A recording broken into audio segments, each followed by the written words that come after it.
Hi friends, చూసారా friends, నేను మీ కిషోర్ కుమార్. ఈరోజు నేను చెప్పే కథ మరొకటి ఎపిసోడ్ ఫ్రెండ్స్.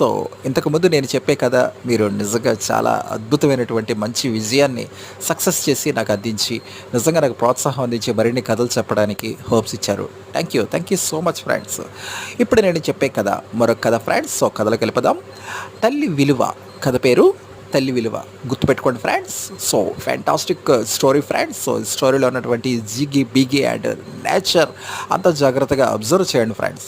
జాగ్రత్తగా వినండి, మంచి మంచి సీనరీస్ చూస్తూ నా కథని ఎంజాయ్ చేస్తూ వినండి. ఓకేనా ఫ్రెండ్స్? ఓకే, కథలోకి వెళ్ళిపోదాం ఫ్రెండ్స్. తల్లి విలువ. రామాపురం అనే ఊరిలో ఇద్దరు కొడుకులు ఒక తల్లికి. ఆ ఇద్దరు పేరు రాము, సోము. ఇద్దరు చాలా జాగ్రత్తగా తల్లిని కంటికి రెప్పలా చూసుకుంటూ ఉండేవారు. ఓకే, రాములో చాలా అద్భుతమైన మంచి గుణాలు ఉండేవి. చక్కగా తల్లికి సమయానికి వండి పెట్టుకొని ఉండడం, తర్వాత చక్కగా ఇంటి పనులు బయట పనులు అన్నీ జాగ్రత్తగా చూసుకుంటూ బాధ్యతగా ఉండడం.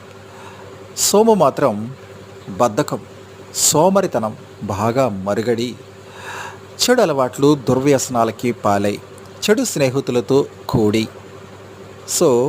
అప్పుడప్పుడు తల్లిని చూసుకుంటూ కొన్నిసార్లు తల్లి మీద దూషిస్తూ తిడుతూ తల్లిని అనేక తీవ్ర వేదనకు గురి చేసేవాడు.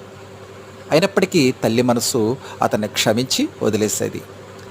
అయినా రాము మధ్యలో తిరగబడితే రాము మీద కేకలు వేయడం, రాముతో గొడవ పడడం చేసేవాడు. కానీ రాము మాత్రం తల్లి మనసు చూసి తల్లి యొక్క ముఖం చూసి అతన్ని వదిలివేసేవాడు. ఇలా కాలం సాగుతూ ఉంది. కొంతకాలానికి సోము యొక్క ఆగడాలు మరింత ఎక్కువ అయిపోయాయి.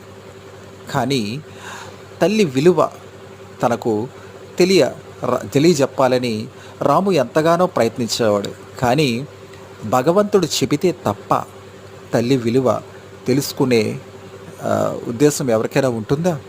కానీ కొంతమందికి తల్లి అంటే ఏంటో చాలామందికి తెలుస్తుంది. కానీ తల్లి విలువ తెలిసిన వాడికి మానవత్వం అండ్ మానవ విలువలు తెలిసి ఉండాలి. నిజంగా చిన్నప్పటి నుంచి అతనిలో ఆధ్యాత్మిక చింతన, ఒక మంచి మనస్సు ఉంటేనే తల్లిదండ్రుల విలువ అనేటువంటిది తెలుస్తుంది. ఇటువంటి విలువలు తెలియకుండా తల్లిదండ్రులను పట్టించుకోలేని పశువులు అంటారు కదా, వాళ్ళే ఎక్కువ మంది ఉంటారు. అటువంటి నేచర్ ఈ యొక్క సోముది. అయితే సోము అలాగే ఊరి మీద అల్లరి చిల్లరగా తిరుగుతూ ఉండి ఊరి మీద గొడవలన్నీ తీసుకొస్తున్నాడు. నెక్స్ట్ పార్ట్ చెప్తాను ఫ్రెండ్స్.